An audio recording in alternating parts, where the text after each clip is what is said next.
Sleeping for 10 hours won't cure you if it is not your body that is exhausted, but your will to participate in reality.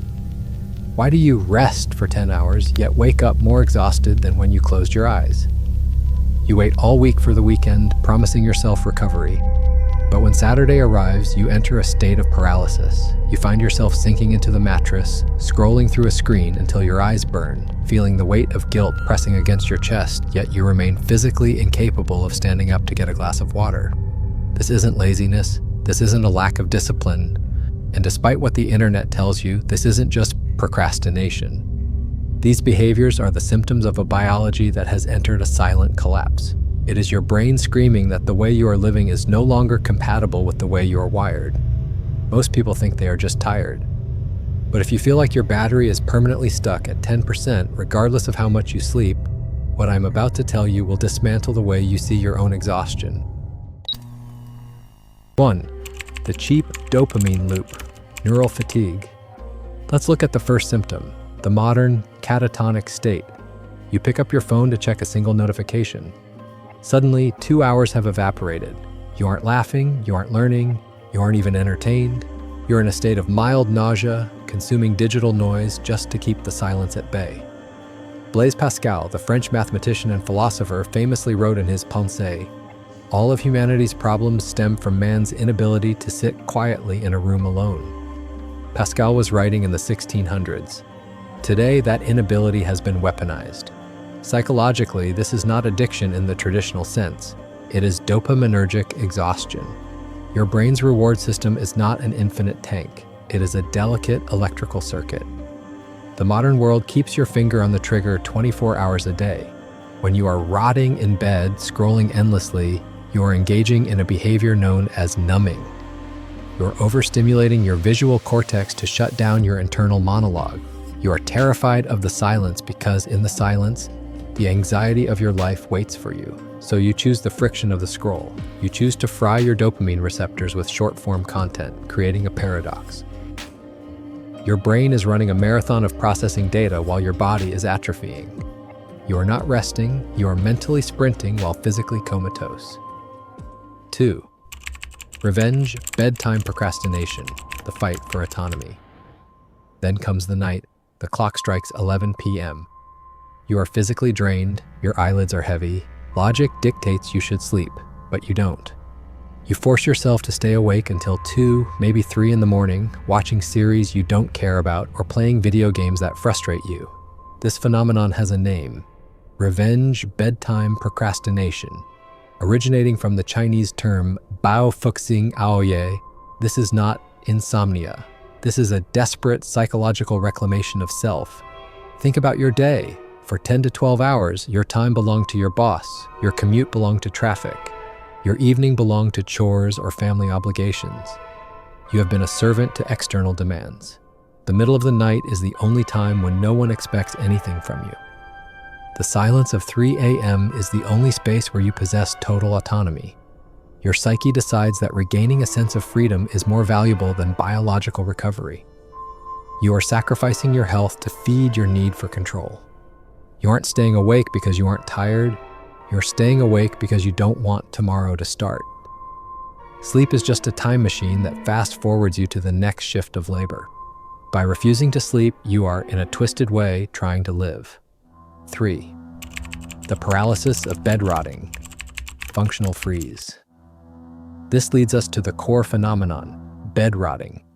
You wake up, you know you need to shower, you know you need to eat, but there is a heavy, leaden sensation in your limbs. You stay under the sheets, surrounded by the mess of the previous days, feeling dirty and ashamed, yet you cannot move. This is not a character flaw. In polyvagal theory, this is known as the dorsal vagal shutdown. It is a functional freeze response. Evolutionarily, when an animal faces a predator, it has 3 options: fight, flight, or freeze. If the predator is too fast to outrun and too strong to fight, the nervous system pulls the emergency brake. It plays dead to survive. In the modern world, the predator is not a tiger. The predator is the overwhelming pressure of your existence. The emails, the debt, the expectations, the noise. Your nervous system has detected that the stress of your life exceeds your capacity to cope. So, it initiates a shutdown. It drops you into a state of hypometabolism. The rotting is your body's way of saying, it is not safe to be conscious and active right now. You are dissociated. You are watching your life from a distance because participating in it feels too dangerous for your nervous system to handle. 4. The internalized tyrant, toxic productivity. Even when you do manage to lay down without a screen, do you actually rest? Or do you lie there staring at the ceiling while a voice in your head reads a list of your failures? I should be studying, I should be side hustling, I am wasting time. The philosopher Byung-Chul Han, in his seminal work, The Burnout Society, describes this perfectly.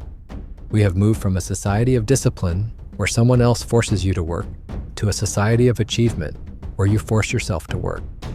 You have internalized the tyrant. You are both the prisoner and the guard. This creates a state where rest is redefined as sin. Your brain has lost the ability to distinguish between recovery and laziness. Every moment of stillness triggers a cortisol spike because your self-worth has been completely coupled with your economic output. If you aren't producing, you feel you don't deserve to exist. This creates a psychological environment where true restorative sleep is impossible because you cannot relax when you're sleeping with the enemy. And the enemy is your own mind. 5. Autonomic burnout, the asynchronous soul. Finally, there is the sensation of being out of sync, a fatigue that feels less like muscle soreness and more like a hollowing out of the soul. You feel a disconnect from the rhythm of the world. Everyone else seems to be moving at 2 times speed, functioning, smiling, achieving, while you feel like you are wading through deep water. This is autonomic burnout. It happens when the allostatic load, the cumulative wear and tear on the body designed to handle stress, finally breaks the system. You aren't just stressed, you are burned out at a cellular level.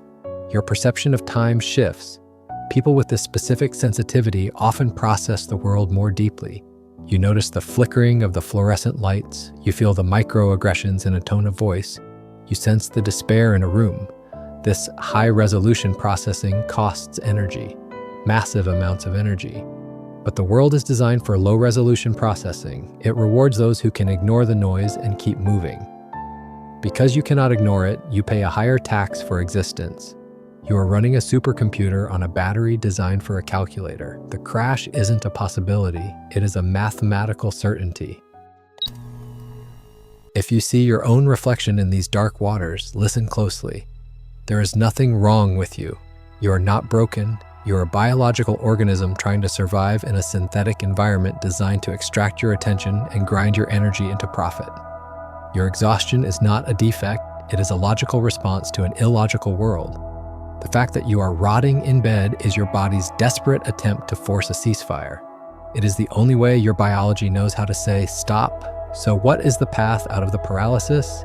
It is not to buy a better planner or to drink more coffee. It is to accept the darkness of rest, to stop fighting the freeze and actually allow yourself to dissolve but without the screen, to reclaim the night not for revenge but for silence. The challenge is not to fix your mind to fit the machine. The challenge is to realize the machine was never built for a mind like yours. I want to know, which of these chains is holding you down tonight? Is it the revenge of the night or the guilt of the day? Confess in the comments. We are all rotting together in this digital architecture. I am Praxis. Think or be thought for.